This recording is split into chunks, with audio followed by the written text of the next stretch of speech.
jati yan masaja wallahi kun yi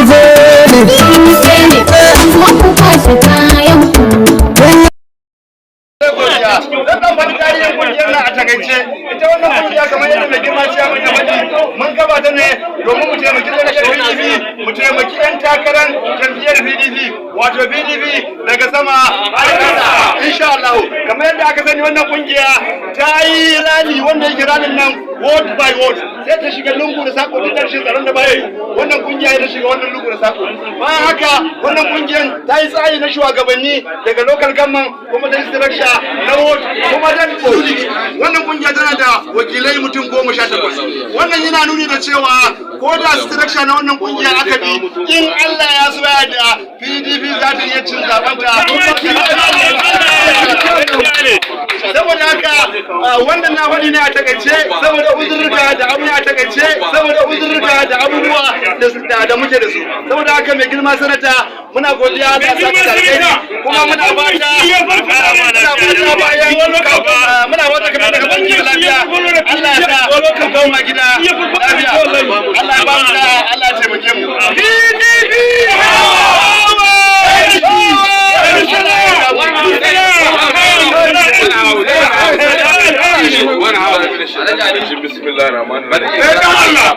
mun gode ma Allah da ya kawo mu wannan gari na biyo mai albarka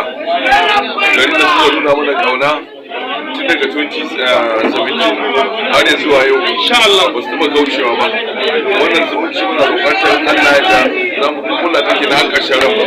har tabbatar da haka kuma wannan forum din yawa da idan Allah za mu kawo da cikin campaign namu insha Allah Allah ya ba mu da zabe ranar asabar ba shi da ba muskala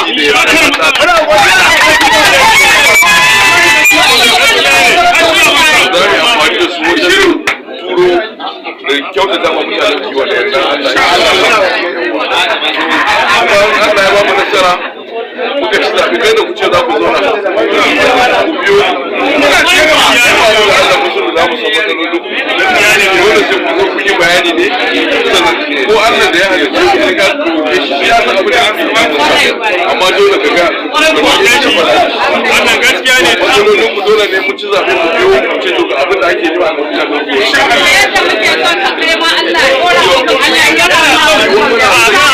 da mu gakka muna yin ka mun gakka muna yin ka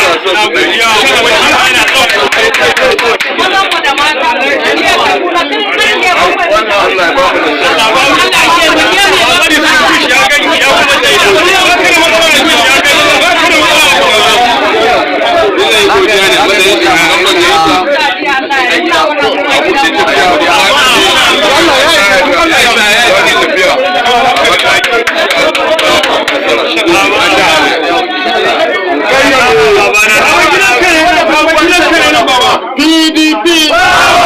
power Kaduna State Central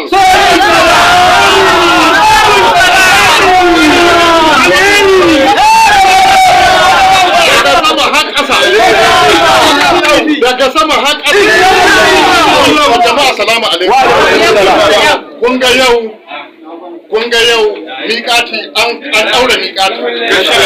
tun daga jiya da aka ba bacci ya ƙare wallahi aka ba mu ƴan takaranku to don girman Allah a ɗaura insha Allah insha Allah da ko alƙawari da mun jira shi insha Allah saboda haka dan Allah dan Annabi ku zaɓe mu da Mustala da Isa Ashiru mu je Abuja yawa insha Allah ba mu ga kai wallahi ba mu ga kai insha Allah kai ma yau ka zama dan gida wallahi da mu dan gidan ne nan daki shi ne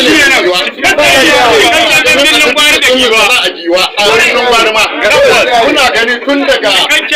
wa muka fara activities na Misala saboda haka Misala dan wani dan cikin wani kuka hito da Qur'anku wallahi za mu taimake ku tsakani da Allah insha Allah tun daga shugaban kasa har yan majalisun mu na jihar shugaban mu haka baba insha Allah ki wo ku dauki kofi fa dan mun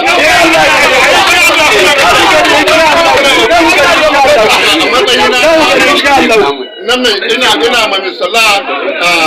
fatan alkhairi muna mai fatan alheri muna godiya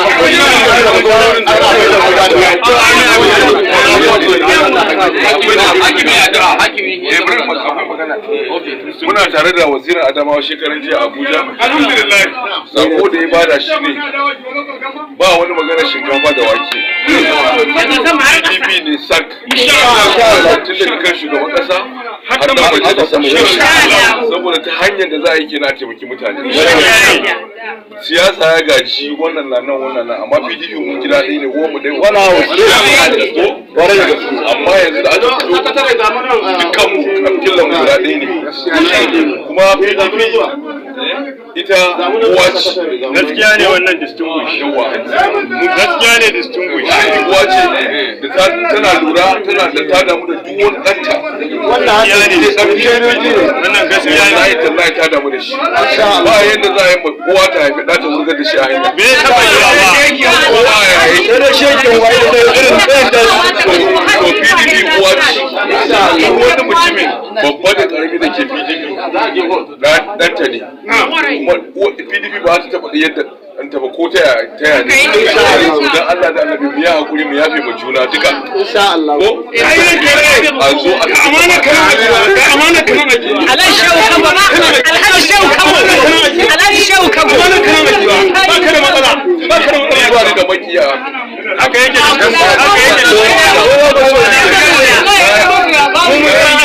na yafe ma kowa kuma ina kuma